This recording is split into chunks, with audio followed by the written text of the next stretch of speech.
আমাদের সেই রাজাকার ব্যারিস্টার সুমনকে দেখতে পাচ্ছি না। গত রবিবারও কিন্তু সেই সুমন একটি বক্তব্য দিয়েছিলেন যে আওয়ামী লীগ মারতেও পারে মরতেও পারে।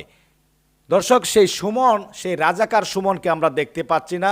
আর ইতিমধ্যে আপনারা জানেন যে বাংলাদেশে যে নেট মন্ত্রী, অন্য কোনো মন্ত্রী বলা যাবে না, নেট মন্ত্রী যার এত ক্ষমতা ছিল, সেই নেট মন্ত্রী পলক বাবাজি কিন্তু গ্রেপ্তার হয়েছেন সেই বিমানবন্দরে, যেখানে তাকে হাজারো মানুষ কেঁপে আছে তাকে ধরার জন্য, কিন্তু আমাদের আইন শৃঙ্খলা বাহিনীরা তাকে ধরতে দেয়নি। অবশেষে সেনাবাহিনীর কাছে তাকে হস্তান্তর করা হয়েছে সেই পলক, যে পলকের জন্য বাংলাদেশে হাজারো কোটি টাকা লস হয়েছে, যে পলকের জন্য হাজারো প্রবাসী তার মা বাবার সাথে কথা বলতে পারে নাই, যে পলকের জন্য হাজারো প্রবাসী তার মা বাবাকে টাকা দিতে পারে নাই।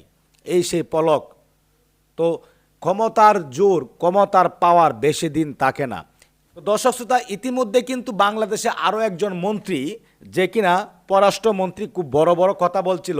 গতকালকেও, গত দুদিন আগেও তাদের যে ক্ষমতা ছিল, এখন সেই ক্ষমতা কোথায় গেল?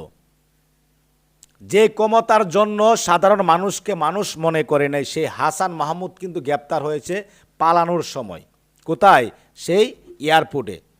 তো এয়ারপোর্টে এখনও আমাদের ছাত্র বন্ধুরা রয়েছেন, তো সেখানে পাহারা দিচ্ছেন একটা এমপি মন্ত্রী যেন পালাতে না পারে। বাংলাদেশের এই গুম খুন হওয়ার সমস্ত বিচার হইতে হবে।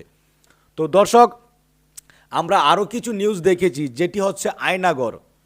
যে আয়নাগর থেকে এখন একের পর এক মানুষ গুম হওয়া, সেই মানুষগুলা বেরিয়ে আসছে। দর্শক শ্রোতা, বাংলাদেশের এই শেখ হাসিনা কতটুকু ভয়ঙ্কর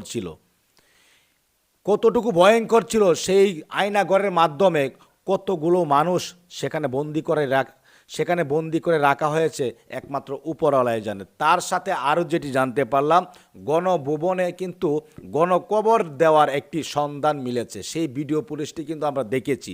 তো দর্শক, এই হচ্ছে আমাদের সোনার বাংলাদেশ, যে বাংলাদেশটিকে স্বাধীন করেছিল, আর এখন আবারও নতুন করে স্বাধীন হয়েছে সেই ছাত্র বন্ধুরা, সেই ছাত্র সমাজ ও জনতারা। তো দর্শক, প্রথমে যে কথাটি বলতে চেয়েছিলাম, আমাদের ব্যারিস্টার মানে রাজাকার সুমন, যে সুমনের জন্য আমাদের দেলোয়ার হোসেন সাইদি হুজুরের মতো একজন কোরআনের পাখি যার শাস্তি হয়েছিল, সেই রাজাকার সুমন। তো সেই সুমনকেও কিন্তু আমরা দেখতে পাচ্ছি না। ইতিমধ্যে কিন্তু আপনারা জানেন যে আওয়ামী লীগের একজন মন্ত্রী আমির হোসেন আমু, তার বাসাতে কিন্তু অনেক টাকা পেয়েছে আমাদের আইন শৃঙ্খলা বাহিনীরা। যেখানে তার বাসায় অগ্নিসংযোগ হয়েছে, ঠিক সেখানে তার টাকাগুলা ডলার প্রায় 500 কোটি টাকার মতো টাকা পেয়েছে। তো আবার ওবায়দুল কাদের সাহেবের বাড়িতে 3 বস্তা টাকা পেয়েছে, 3 বস্তা, যেখানে ব্যাঙ্কগুলোতে কোনো টাকা নেই, আর সেই টাকাগুলো হচ্ছে সেই এমপি মন্ত্রীদের বাসায়। তো দর্শক, যারা ভিডিওটি দেখছেন অবশ্যই ভিডিওটি একটু শেয়ার করে দিবেন।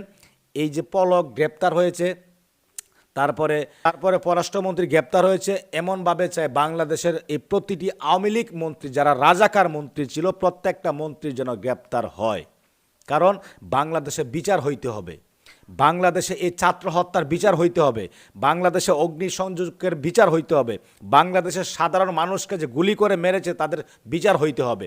এখন আমরা যেটা মনে করি, আমি যেটা মনে করি, জানি না কে কী ভাবছেন, আমি যেটা মনে করি, বাংলাদেশে যে সমস্ত ছাত্র, যে সমস্ত জনতা এখন শহীদ হয়েছেন, নিহত হয়েছেন, তাদেরকে মুক্তিযোদ্ধা ঘোষণা করার।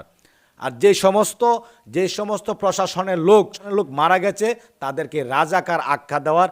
আমার নিজের থেকে এটি একটি আহ্বান জানাচ্ছি আপনাদের কাছে। দর্শক শ্রোতা, আজকের এই ভিডিওটি কেমন লাগলো অবশ্যই কমেন্টস করে জানিয়ে দিবেন, দয়া করে ভিডিওটি শেয়ার করে দিবেন।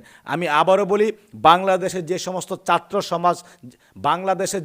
ছাত্র জনতা নিহত হয়েছে, তাদেরকে মুক্তিযোদ্ধা সার্টিফিকেট দেওয়ার জন্য সবার কাছে অনুরোধ জানাচ্ছি, সবাই এটিকে প্রতিবাদ করবেন।